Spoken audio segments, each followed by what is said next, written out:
that's happening there. My name is Wade Crowfoot, and I lead our California Natural Resources Agency.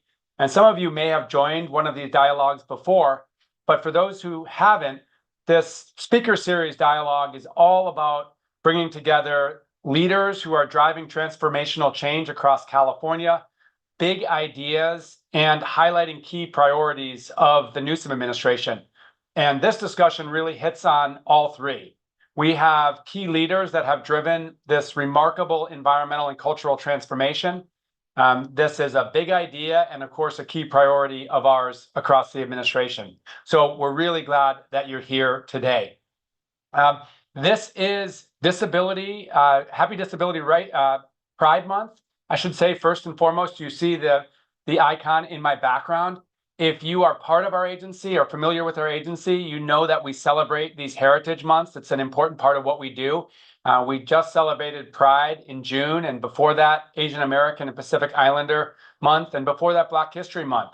And one point of feedback we received as we celebrate our incredible diversity across our agency is we didn't really provide an opportunity to lift up people living and thriving with disabilities. As I've been educated, 1 out of 4 Americans actually lives with a disability, some which are invisible. And so this month is actually the first time that we're celebrating Disability Pride Month with a few events that you see here on our calendar. And we'll have another Secretary Speaker Series where we'll hear from leaders that are thriving with disabilities across our state. We're holding an outdoor event here in Sacramento at Howe Park. And then we're doing a career panel that we do for many of these months to hear from folks who are living and thriving with disabilities around recruiting folks into our agency and across the administration and career development. So please check this out and join us. It should be exciting and important discussions. A few housekeeping items before we jump into the conversation. One is we use the chat function in these discussions, which allows my colleague Geeta Chandra, who deserves credit for organizing our discussion today. It allows Geeta to share links and information as we're introducing our panelists and talking about different topics. So open your chat function and we'll have a lot of important links. Secondly, there's a Q&A button at the bottom of your screen. At any point during our discussion, you can lodge a question or an observation that we'll see here on the panel. Some questions we work to respond to with our keyboard, and we'll get back to you. And then other questions I'll seek to bring into the conversation after each panelist speaks, and then we're talking as a group. The discussion is also recorded, so in about a day or so, if you go on our agency website and under the Secretary Speaker Series section, we have a recording of this discussion. We encourage you to share with others if you found it interesting and compelling. That will also be able to share a copy of all the informational links that were provided in the chat at that time. So let's get underway. I am really excited with this discussion today. This is a moment to mark progress in what is truly an incredible project. We'll get to speak today with key leaders that have driven this forward really through a decadal effort. I want to mention who's joining us today. We have Yurok Tribal Chairman Joseph James joining us today. We have Karak Tribe Vice Chairman Kenneth Brink. We have my colleague Chuck Bonham, who leads the Department of Fish and Wildlife. We have our Trout Unlimited leader, Brian Johnson, who serves double duty, not only for that conservation NGO, but also as the leader of what's called the Klamath River Renewal Corporation. And then we also have Ren Brownell, who is essentially the information and communications leader at that entity. The Klamath River Renewal Corporation got formed actually to oversee this dam removal and river restoration project. And that's where we're going to begin the conversation with Ren. So first of all, welcome, Ren. Good to see you. Thanks for joining us. It looks sunny wherever you are. It is. It's nice and warm here. Thank you for having me. As Secretary Crowfoot noted, my name is Ren Brownell. I'm the Public Information Officer for the Klamath River Renewal Corporation, and we were formed during the signing of the Klamath Hydroelectric Settlement Agreement. And that is what took dam removal over the finish line and made this entire project a reality. It includes the signatories of California, Oregon, the tribes that are joining us today, agencies, and Pacific itself. And then if you wouldn't mind bringing up my slideshow, I do have some visuals to assist us today. So these are the dams that are slated for removal. All of these are hydroelectric dams, so they don't provide any flood control or irrigation waters, and they're all held by Pacificor. These dams are being removed because of their impacts to fisheries. Some of these impacts included water quality impairments, disturbances to usual flow regimes, sediment transport, and they also blocked over 400 miles of historic spawning habitat in the upper basin. And some of our other speakers today will note on the impacts that downriver communities face as a result. And so the dams that were going to be removed up here in the upper left-hand corner is COPCO number 1, which was completed in 1911, or started in 1911, completed in 1918. Then COPCO number 2 was the next one, completed around 1925. J.C. Boyle on the lower left-hand side is the one dam that is up in Oregon, completed around 1958. And then Iron Gate was the last dam constructed, finished in 1962. And if you wouldn't mind switching to the next slide, please. These are where the dams are located in the basin, and you can really see that they bisected the basin. So Iron Gate is the lowermost. You can see that COPCO 1 and 2 are sandwiched right next to each other, and then J.C. Boyle up there in Oregon. Next slide, please. So in November of 2022, Pacificor or FERC gave the order that Pacificor could surrender the project to the Renewal Corporation. And so we got to work building out capacity on site, right? This is in a pretty rural area. We had to build roads, offices, things like that. The big thing that we did last year, though, was the removal of COPCO number 2. It was the first dam to come out for a couple reasons. First, much smaller than the other dams, standing only 33 feet high compared to Iron Gate's 180. You can also see in this image that it doesn't have a big reservoir behind it, so nothing to drain. And then just around the corner of the edge of this landscape is where COPCO number 1 was. As you saw on that other map, they were sandwiched side by side. And so during the draining of the COPCO reservoir, this dam would have been in the way. And so for all of those reasons, we removed this dam last summer. All right, you can switch to the next slide. This is the COPCO reservoir after drawdown. Drawdown refers to the slow draining of all the waters held back by the 3 other dams.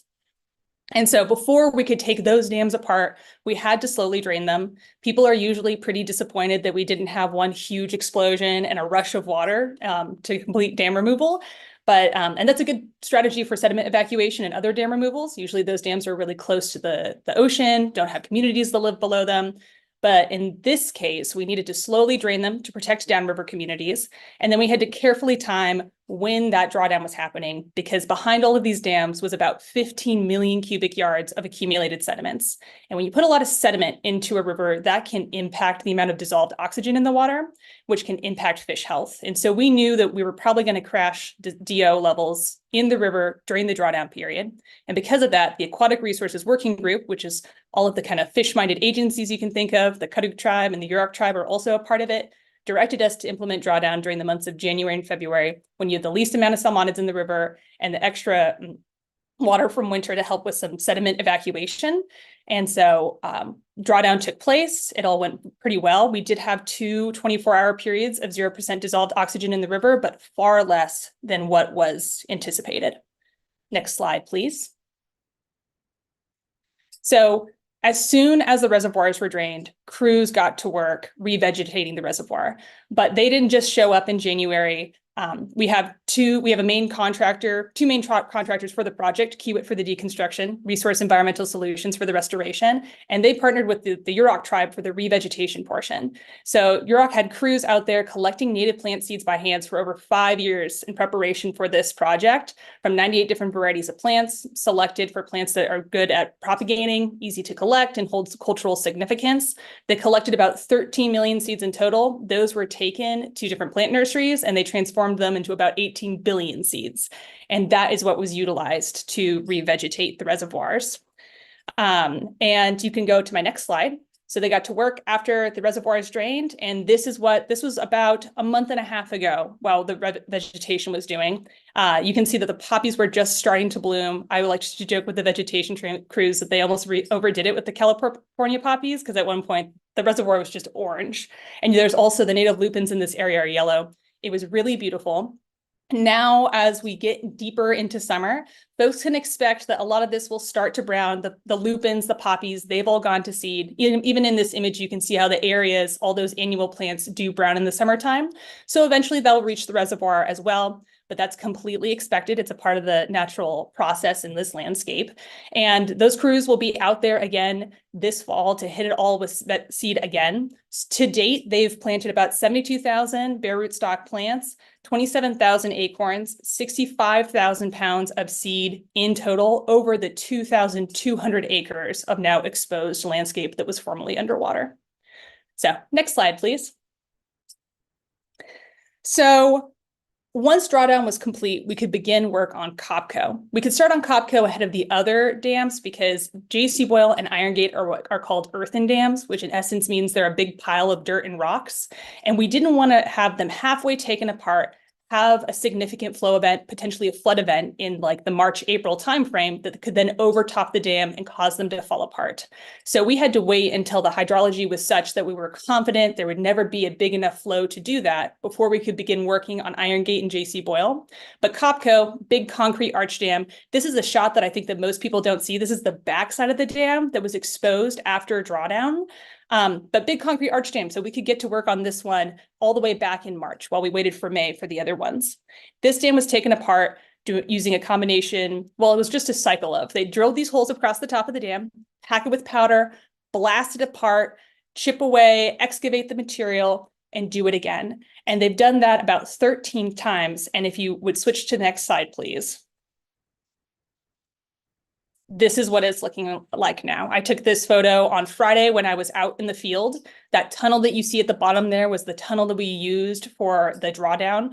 We've actually built our own tunnel through the base of this dam for the drawdown period. But after the reservoirs were drained, we did switch over to the diversion tunnel. But so very exciting. Still work to be done here. This dam was 125 feet tall. It also went 125 feet into the earth. So we actually are going to take this below river level. We're not going 125 feet down, about 20 feet down. And then we'll grade the whole area. But we are definitely ahead of schedule on the deconstruction of this dam. Next slide, please. So this is what Iron Gate looked like last year. On the left-hand side there, you can see the spillway. Down below, you can see the old fish hatchery infrastructure as well as the powerhouse. Like I noted, we had to wait for the spring runoff period to kind of subside before we could get to work on this one. We were able to break ground on May 1st, and crews have just been hitting it hard ever since. The way that this one is taken apart is that, like I said, big pile of dirt and rocks. So essentially they just have to scoop it up and put it back where it came from because the material to construct this dam was all harvested on site.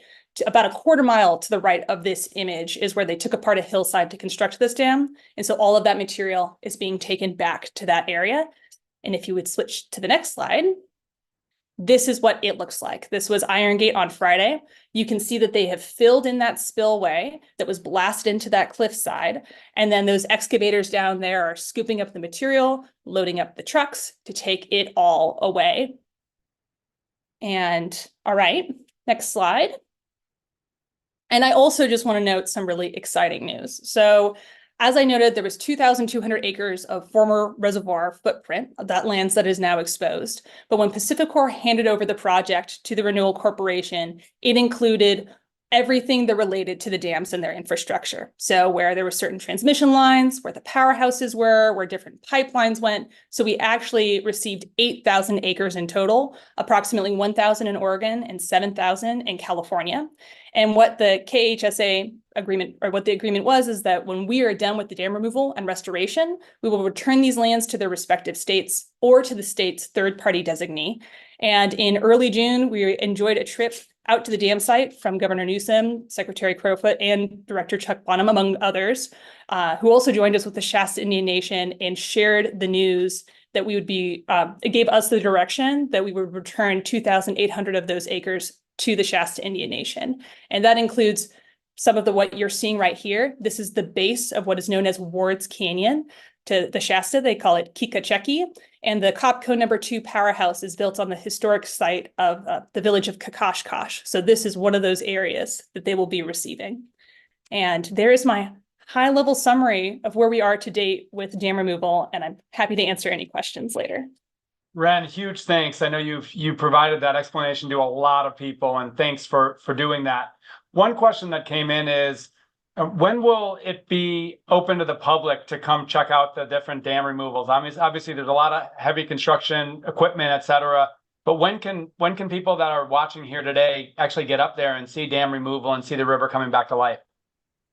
So we are way ahead of schedule. So currently we're on schedule to have all of the dams completely removed by sometime in September. And once areas are not an active construction zone, there'll be a lot more access to the public. A huge goal of this project is public access and recreation. But for the time being, while they are active construction zones, we do need folks to stay out of there just because there's a lot of large equipment. It's a dangerous area. However, if you do want to take a look at what the reservoirs are looking like, the Copco Road out of Hornbrook, which is just off of I-5, winds its way around both reservoirs, and the public is welcome to come out and see how the restoration is going. Awesome. Thanks so much, Ren, and look forward to getting you back into the group discussion. So what we saw, the images that we saw, the progress that we saw, it has only been possible because of a decadal effort and advocacy by our tribal communities that live in the Klamath, that benefit from the Klamath, that are the Klamath. And the leader of one of those nations has joined us today, Chairman Joe James of the Yurok.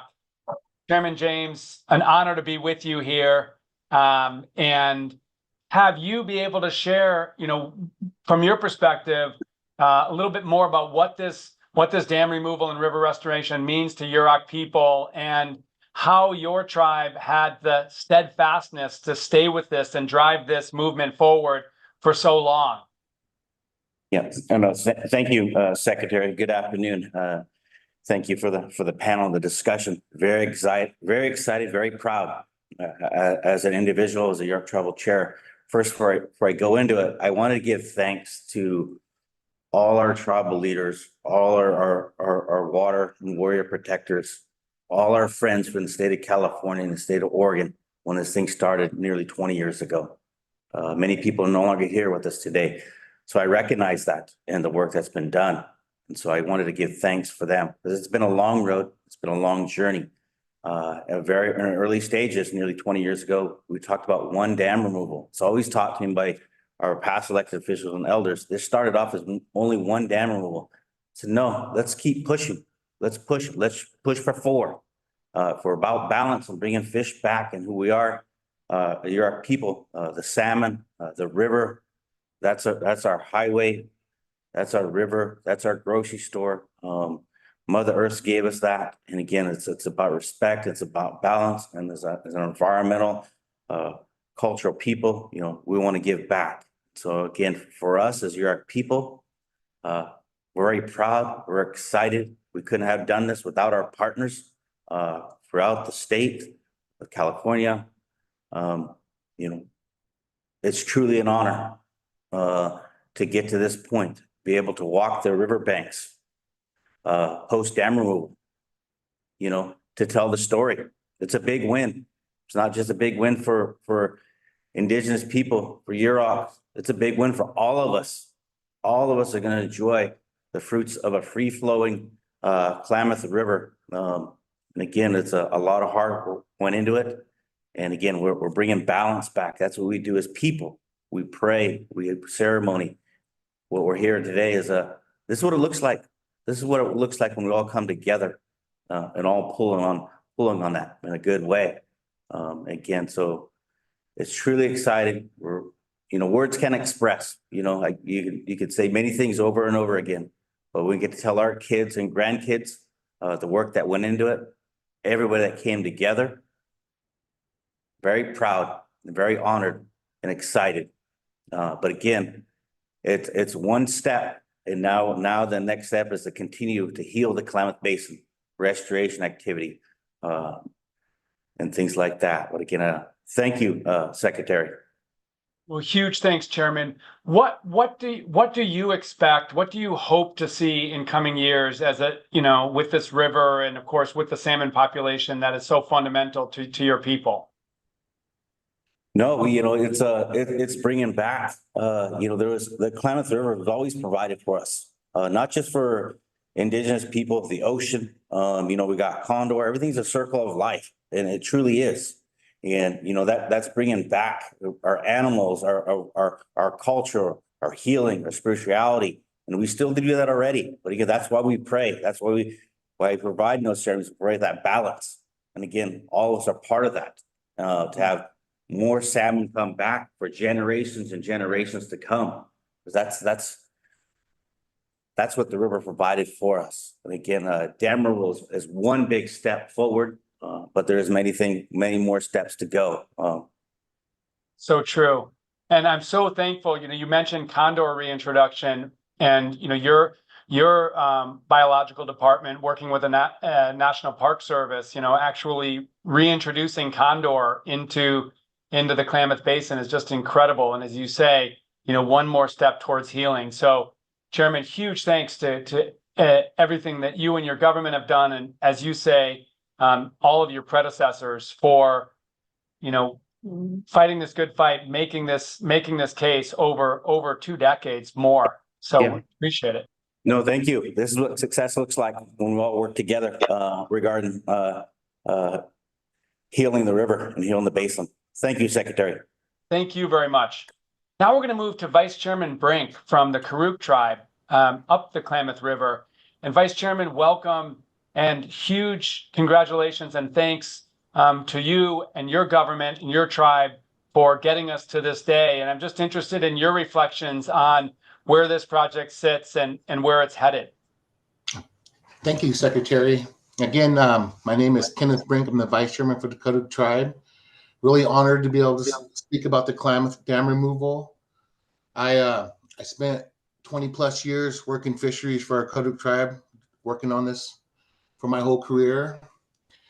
And, like Chairman James said, this is a feat that we all can celebrate. It does not belong to the tribes. It does not belong to the agencies. It belongs to everybody. Everybody that prayed this would happen, all the agencies that put all the effort in. This took decades. This is a generational thing that happened here. And it took so many people, so many agencies, so many nonprofits, just the people on the couch just praying that would happen. They could celebrate too. Even Warren Buffett, he signed that papers. He could celebrate this great feat too. And, to the Karak tribe, we get to live again. It was a major injustice that happened to the people downstream when these dams went in. We can directly connect our loss of our health at the same time as the loss of our spring salmon. We did a study where the diabetes went rapid. As soon as the salmon went away, our diabetes rose. And we can start healing from that.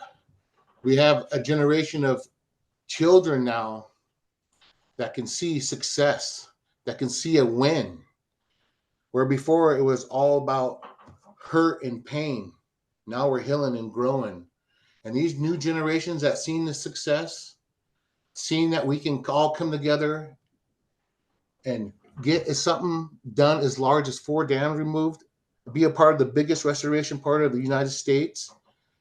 There's people that see this now and they're going to be moving forward with great, great respect for what happened and confidence what we can do in the future. As the Karak tribe, this is only a tip of the iceberg. We are cleaning our river for our fish to come back, but still there's a lot of work to be done. We believe that upslope management is fisheries management. We believe management is connecting all the way from the top of the mountain to the ocean.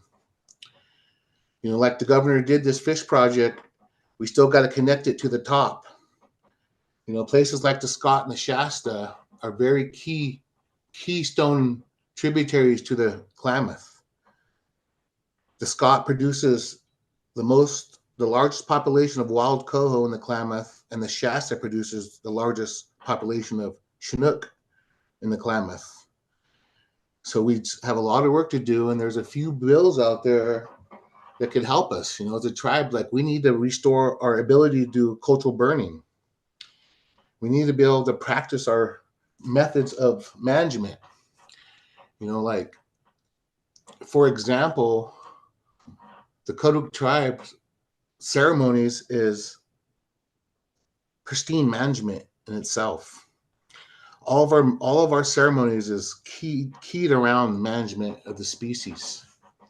So when they took away our right to burn and to manage our forests, that was the big decline in our health of our ecosystem. So hopefully in the future, very future, we can start connecting everything from the top of the mountain to the ocean again, because single resource management has to be done. Karak people, we've never done that. We have always managed for everything that's here. Everything that belongs here is here for a reason, and we have to keep it here. Amazing. Vice Chairman, so glad you brought in this topic and this priority of managing our landscapes. And you've heard me say this before, but we really feel like within state government, we're on a journey to truth and healing journey, to right past wrongs, to really reconnect ourselves with the wisdom and the stewardship of tribal communities that have been doing this work in what we now know as California since time immemorial. And as you point out, the Karak and other tribes have really driven on the wildfire management side the critical importance of cultural fire, what we know as prescribed fire, low-level fire that actually has a regenerative effect on the landscape and reduces the risk of the catastrophic wildfire that we now face. And so thankful to your tribe, but tribal leaders generally for driving this home. And really now we've shifted the paradigm in California to work to learn from our tribal leaders on not only cultural fire, but other what we know as traditional ecological knowledge, other ways that you've managed these landscapes holistically that we now need to learn from, step back and emulate. So I just agree with you wholeheartedly that dam removal, river restoration is one piece of a puzzle, and we're just putting back various pieces of this puzzle to restore the true function of our ecosystems. So just huge thanks for the work that you do and you have done, and look forward to bringing you back into the group conversation. Any final thoughts? Yeah, I'm going to take this opportunity to mention SB 310 and 1272. They're very important to get pushed through. SB 310 is recognizing the sovereign right of the Karak tribe to be able to do cultural burning. It's our inherent right. It's our culture. It's our tradition. So, we're really looking for support and getting that across the finish line this year. And it's a big piece and this keystone piece to the puzzle. And thank you again, Secretary. It's been an honor to speak here. Thanks. And those bills and the effort around those bills demonstrates that we have to be able to shift our frameworks to enable this more holistic approach, more tribal leadership. So appreciate all of your advocacy and leadership. So let's now bring into the conversation my friend and colleague Chuck Bonham. Many of you know that Chuck leads the Department of Fish and Wildlife in California, but you might not know that Chuck has been working on river restoration in the Klamath almost since law school. And so, Chuck, in a moment, I want to ask you to describe some of the ecological things that are taking place with river removal. But first, I want to ask you to reflect on just this sort of arc of history and the effort that began so long ago, that so many people carried out, that brings us to this day, and just provide any sort of reflections on where we've come and where we're at. Wade, thank you for this opportunity. And then just let me say to Chair James and Vice Chair how much I view their leadership as essential to this and how they become friends over time. For me personally, it's 26 years, so over a quarter of a century. I won't say how old I am today, but like both Chair and Vice Chair mentioned, I've seen friends get married who've worked on this effort. I've seen those friends have kids I've seen some of those friends name their kids after features of this river. Sadly, some who started the journey with us have passed away. Troy Fletcher, most notably in my mind, for we wouldn't be here today but for an individual. We've seen divorces. I've been in this effort with so many, over 7 governors, 4 presidents, 7 secretaries of the Department of the Interior. And there are more moments along that journey where I think personally I felt this wouldn't happen. But the idea that a community can itself create an idea about its future and then strive for it, never stop, persistence, and then to arrive at this moment in 2024 and see those slides that Ren has projected. I was a lot younger, but even in the late 90s and early 2000s, there was a parallel community-led effort up in Olympic Peninsula in Washington State on Elwha River.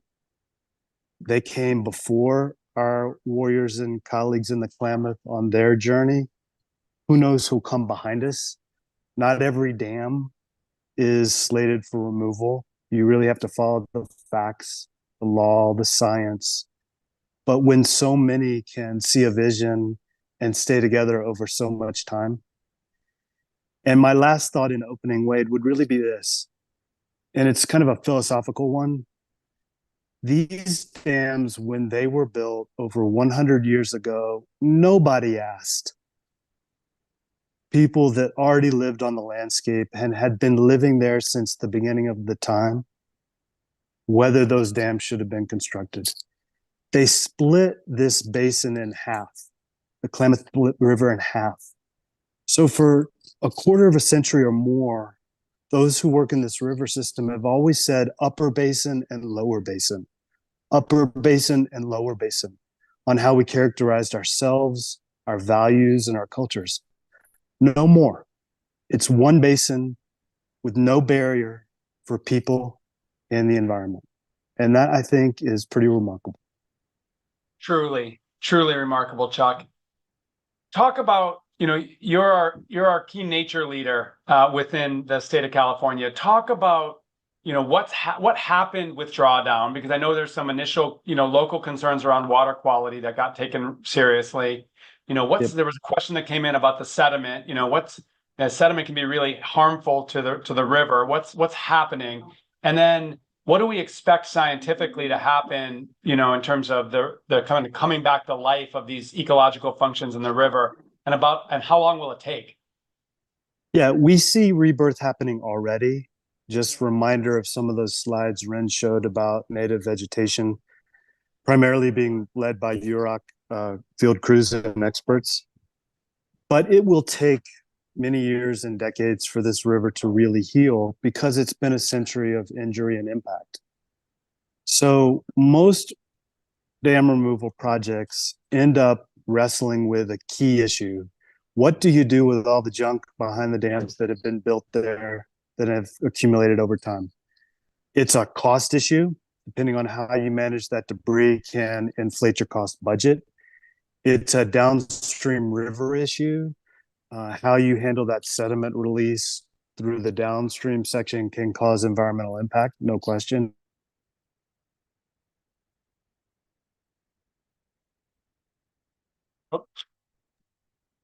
Chuck froze. Yeah, Chuck. he's been having data issues remotely. There he's back. There you are, Chuck. There you are, Chuck. You got me? Yep. It's a powerful river. It's the second largest in California, second longest. It's the third most important salmon river on the West Coast. So when the KRRC, the removal entity for this project, started to remove dams, there's no doubt we saw sediment flush and increase downstream, turbidity and other characteristics. There's a well-negotiated monitoring regime downstream that's tracking that.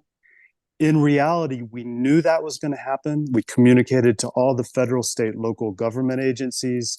We were appearing in our partnerships in front of county government, board of supervisors, talking about it.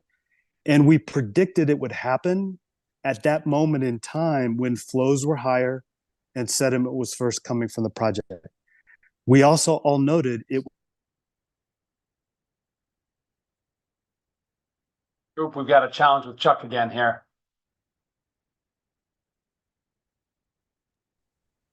Ren, I want to just come back to you because, oh, there he comes. You back, Chuck? Maybe turn your video off.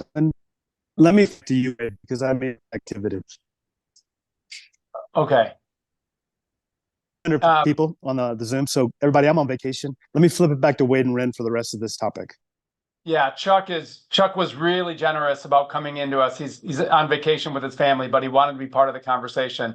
But Ren, I might just turn this question over to you before we move on. Just this question of water quality and what we can expect with the discharge of all of that sediment. So, what are you seeing? What do you expect to see here in coming months?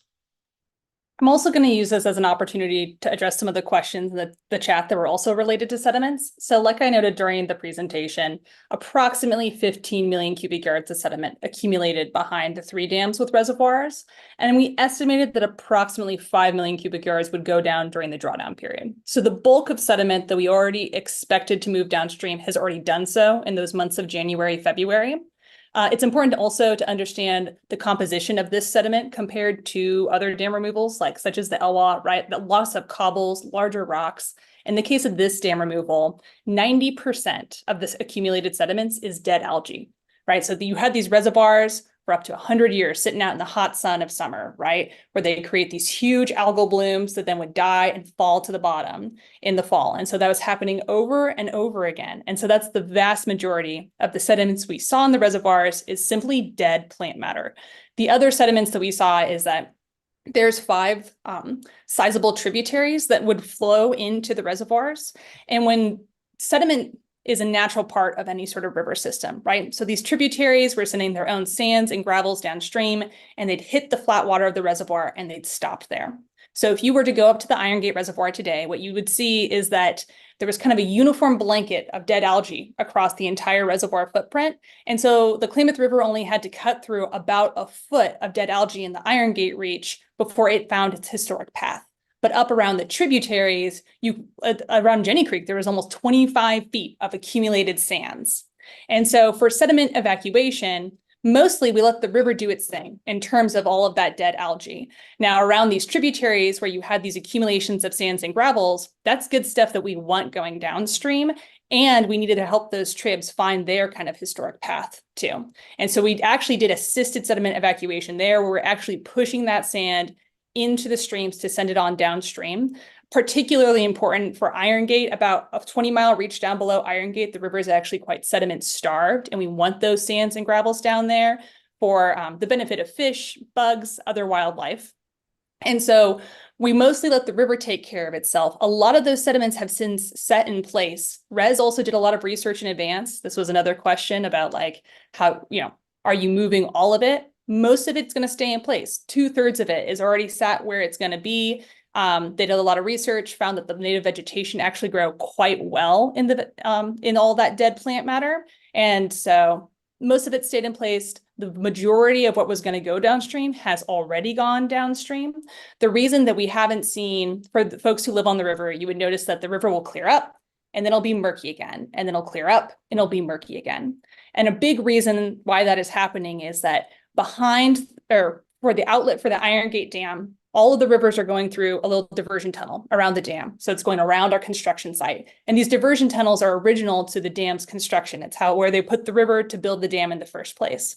And the tunnel at Iron Gate is at an angle like this. So if the river is down here, but the inlet is up here, it's created a small pool behind the dam. So if you were to go up there today, you see behind Iron Gate, just a little bit of pooling of water still.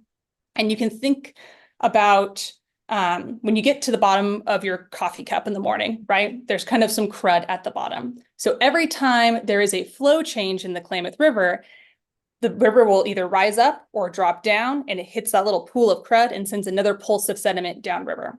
So on July 1st, for example, the Bureau of Reclamation ramped down flows. The biop flows in the Klamath went from 1,000 CFS to 900 CFS. So that dropped the pool of water behind Iron Gate and sent another pulse of sediment.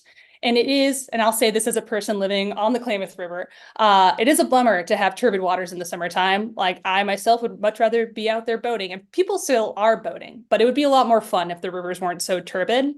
But the benefit of getting some of that sediment out now is that we will have one more pulse of sediment, and that'll be when we break the coffer dams. So behind all the big dams, there's little dams that divert the river into those diversion tunnels that I was describing. So there will come a moment with both Iron Gate, Copco, and JC Boyle, where the big dam is gone, the riverbed is graded, we've created habitat, and all that there is left to do is break the little coffer dam and reestablish the river in its historic path. And there's a small, particularly behind Iron Gate, there's an accumulation of sediment there. So there will be a pulse of sediment at that time. That is likely to happen sometime mid to late August. And then after that, once the river clears up again, the river will look a lot better because there won't be that pool behind the Iron Gate Dam. That's also a reason that the crews were so aggressive with the revegetation, is that it's important to get all that vegetation established to hold that sediment in place. Again, folks who live on the Klamath River who are familiar with the McKinney Fire, when you have a big open area with no vegetation, every time you get rain on it, it can send another little pulse of sediment downstream. And so we're being very aggressive with the vegetation to make sure all those sediments stay in place. Somebody also asked in the comments about, like, when there's a big flood, will that move more sediment? That's likely, but that's what floods do, right? Again, sediment and sediment transport, totally a normal part of any sort of river system. NIMS did some geomorphic flows earlier on in the year to kind of clear off those banks. So it'd take a sizable flood, but that's absolutely a potential. Ren, fascinating to understand just the complexity of taking down dams and how to do it in a way that's most appropriate for the hydrology and for the environmental restoration. Where can people keep up with, the work and, for maybe FAQs, and just to understand, is there a website that you'd refer people to? Yes. So on our website, which is just klamathrenewal.org, there's a comprehensive FAQs that explain most of what I just said. Not the nitty-gritty about the low-level outlet tunnel and things like that. Sorry if that was confusing. I really got into it there. But most of the information can be found on the website. We also have our Facebook page, and also work closely with local outlets to provide updates. So, like, again, if you're living on the river, you will definitely know when that pulse of sediment is coming through. But yeah, those are the best resources. And I'll just say that I really appreciate you bringing into the discussion the tributaries that flow into the river, because when we talk about opening the river for salmon, it's not only that main stem of the Klamath, but it's the ability of the fish to actually get into those tributaries as well, which is going to be so remarkable and important. So thanks, Ren. Let's go to our final panelist, our colleague, Brian Johnson. Brian leads both the effort in the Trout Unlimited in California in the West, but also serves now as president of that KRRC, that Klamath River Renewal Corporation, that is focused on this project. So, Brian, I want to ask you a question, maybe with your KRRC hat on. That's this body comprised of appointees from Oregon and California to really oversee this project. And then I want to ask you a broader question, given Trout Unlimited and its allies we're so important in this effort to restore rivers and others. But first, with the KRRC hat, how is this going from the perspective of your board and the corporation?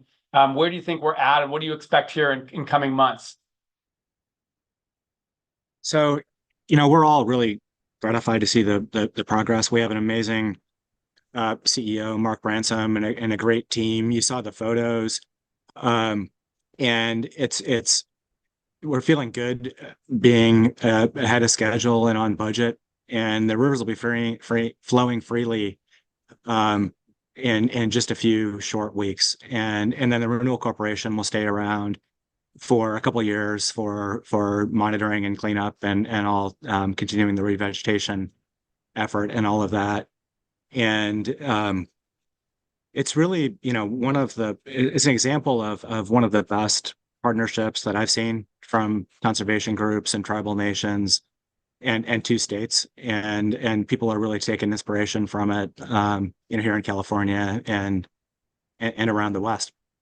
Well, and reflect on, like Chuck, you've been one of these environmental allies of tribes that has been at this for a long time. And I know there are so many people that we could have in this discussion, but share with me your reflections on, how we got to this day, and maybe what it can mean to efforts in other parts of California and the West. You bet. It's a time of reflection for us. And I think everybody who worked on this has had a lot of lessons learned, starting with what Director Bonham said about the power of persistence. I think for me and for TU and some of the conservation groups, there's even at a more fundamental level, just understanding what it is that we were working on. We all knew that we were working on what could be the biggest river restoration project in history. It took a while to really realize that was just the part of it, and that it was really a program for tribal self-determination and restorative justice. And no coincidence that those two things would go together, right? That support for one would lead to another. But it's a different way of working, and it's not the way that conservation groups traditionally worked, and I dare say it's not the way that states traditionally related to tribes. There were days where I would joke with the staff or the two tribes here on the call that what I was really doing was functioning as a consultant and advisor to them, and the great thing about that was that didn't feel like something that diminished my role as a state director for a national nonprofit, but it was actually the thing to do and what made sense. And I think that was true for the states too. There are unfortunately, really few examples through history of states relating to tribal nations as equal sovereigns and with that notion of respect. And Chuck mentioned all the governors who came through. By my count, at least 6 and maybe all 7 got personally involved and came to appreciate tribal relations to the state in a different way because of this. And in culminating with Governor Newsom, the last time this almost got stuck, picking up the phone and calling Warren Buffett to make sure that Berkshire Hathaway Energy and the states and tribes and the other signatories kept it on track, and did so very, very quietly and left the spotlight on tribal nations because that was just the way to get things done.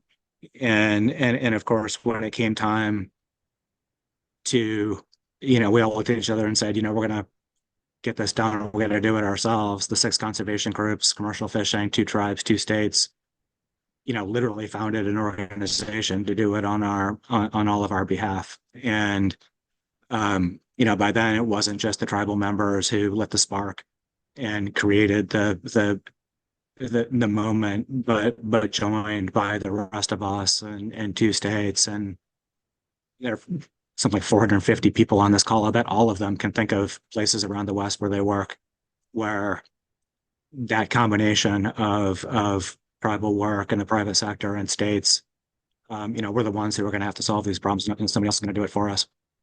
Do you think this builds momentum for other efforts to restore rivers? I know there's an effort on the Eel River, for example, or other parts within California and the West. And if you can, just share some thoughts about, does this build momentum? How can this build momentum? I mean, Chuck pointed out that, dams and reservoirs obviously are important to communities across the West. And so this isn't about, removing all dams, but certainly defunct ones that no longer serve their purpose. As I understand it, there's multiple barriers that we can and should be taking out across rivers. What can this mean to those efforts? Yeah, 100%. And starting in the Klamath, as Chairman James said, nobody ever thought this was the only thing, right? It was the biggest single thing, and it's a thing that gives momentum and lift to all the rest and opens the door, to a full restoration and of that river. But it's gratifying to see in the governor's salmon strategy a focus, keeping the focus on the Klamath and improve flows in the Scott and Shasta. There's a whole program there for river flows across all of the North Coast, infrastructure to help people get resilient in the face of climate change and improve stream flows. We've got administrative work that we're working on with the state, people who got to know each other through Klamath, working on legislation that we hope to have, for the governor to sign real short to expedite and make it possible to implement the strategy. And then we've got all the other dam removal campaigns happening around the state. The salmon strategy calls out Ringe and Meticulous and Paddle Creek, Eel River. We got folks in the Snake River looking at us and drawing inspiration. A lot more dams that aren't coming out than there are, but some really important ones that need to. And, just the way that we drew inspiration from folks working on the Elwha River or the Penobscot on the East Coast that also had a state and a tribal nation and nonprofits. They're all looking to, and drawing inspiration for us. And some of them, at least, Eel River for sure and Snake do have some commonalities, totally different circumstances, but, call for tribal nations and states and private sector nonprofits to solve the problem. And people working there now can see that it's possible and can know that when something is right and there's a core group of folks who aren't going to give up, that they have an opportunity and not wait for other folks to solve the problem, but come together themselves and push it forward. So yeah, I think it's given a lot of folks a lot of lift and super optimistic about the future of the Klamath Basin for sure.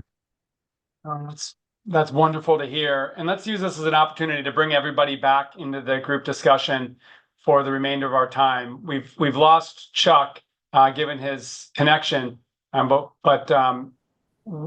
So one set of questions that has come up is just how can this happen in other places? And Brian, you addressed that some. I'll just say that there are active efforts, as Brian named, across our state, and you can find more information in our salmon strategy, which is really our effort on behalf of Governor Newsom to hold ourselves accountable for a set of actions that we need to take to restore salmon, not only in the Klamath, but beyond. That's restoring the abundance of flows, restoring and constructing more habitat, removing barriers, and so much more. So if you're interested in learning more, definitely go to the link that Gita provided.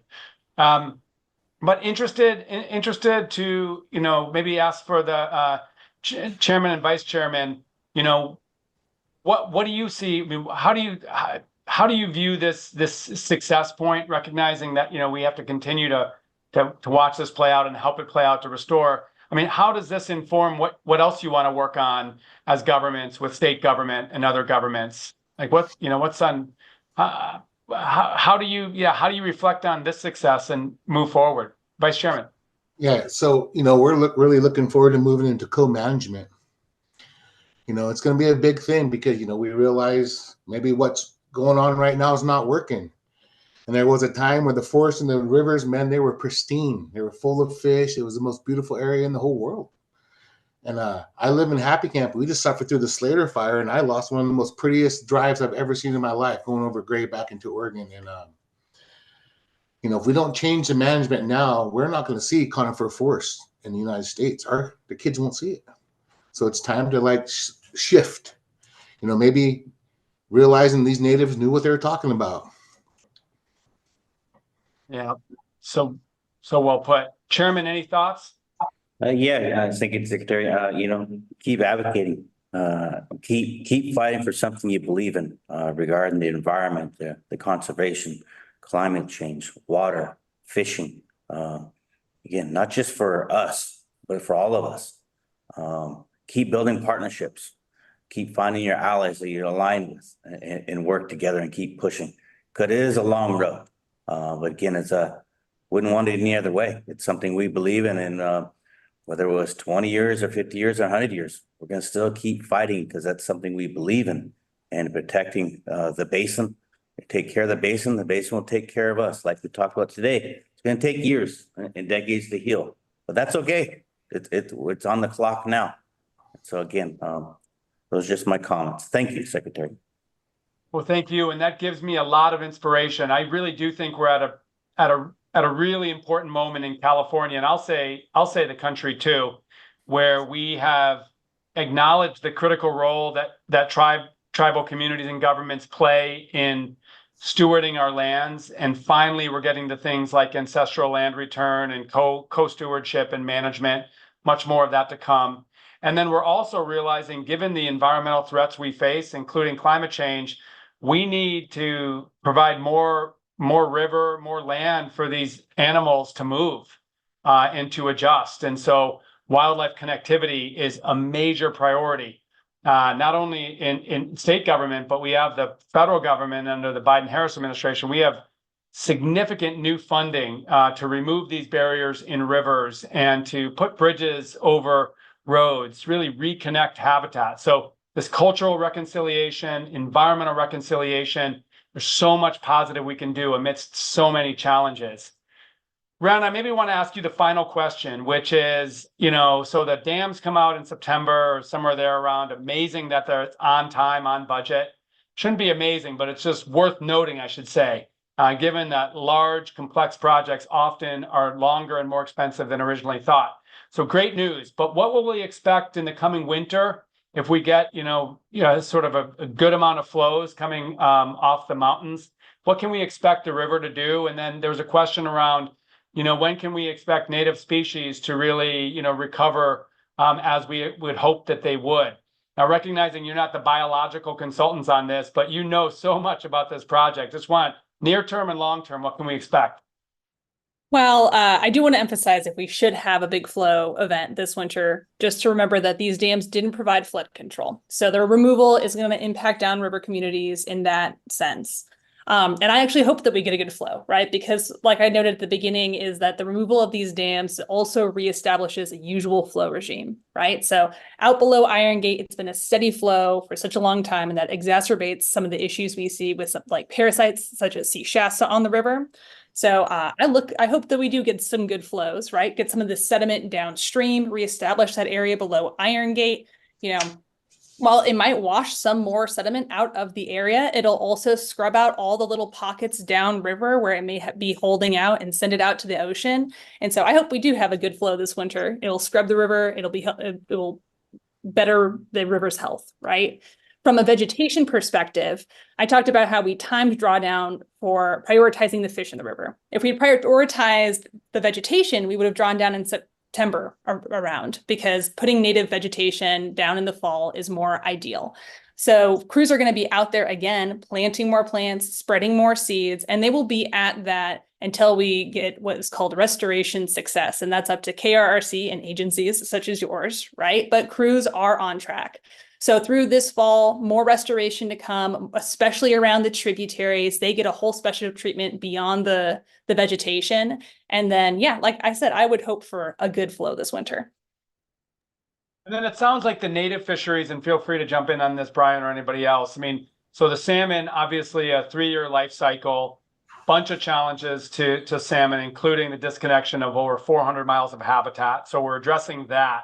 But we can expect that this restoration of salmon will take some time, it sounds like. It's not just an immediate thing the next season. Is that fair to say?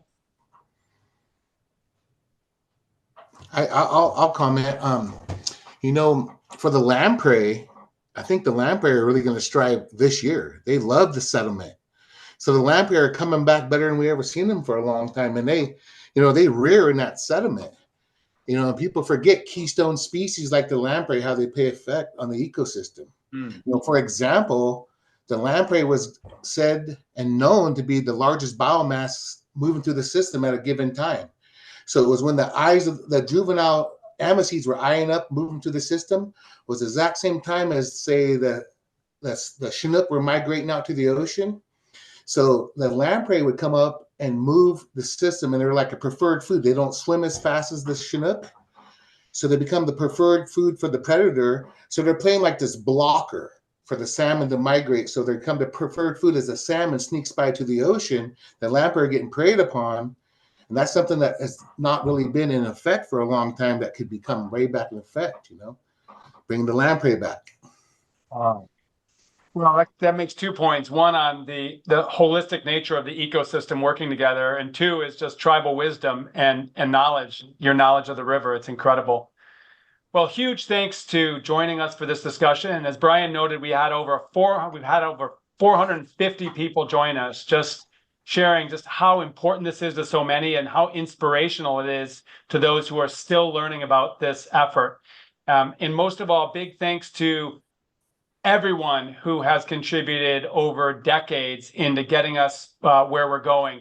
I'm really excited to see what's to come once the dams are out this fall. Really excited to see the river return to its full life, and really excited to help bring other rivers to this future state with this as a model. So with that said, thanks once again, and have a great day. Have a great summer, everybody. Oh, last point, last slide. Sorry, Gita. If you have questions, follow-ups for us, we're going to have the recording as well as the list of links on our website tomorrow or the next day. But if you have any other questions, suggestions, either on this topic or suggesting other topics for us to talk about, please hit us up on this email.